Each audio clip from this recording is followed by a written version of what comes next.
Turpinām trenēties CSDD teorijas eksāmenam. Vai tu vari atbildēt uz šo jautājumu?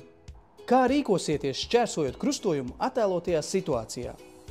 Dosiet ceļu tikai pretīm braucošajam viegliem automobilim, šķērsosiet krustojumu pirmais, dosiet ceļu abiem transporta līdzekļiem vai dosiet ceļu tikai kravas automobīļa vadītājiem.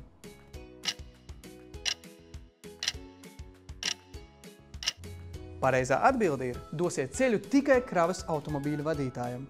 Piebraucot krustojumam, vispirms jāpievērš uzmanība tam, vai ir luksifors vai ceļazīme galvenais ceļš, dodiet ceļu. Ja tādu nav, tad krustojums ir vienādas nozīmes. Ceļi nav sadalīti galvenajos un mazsvarīgajos.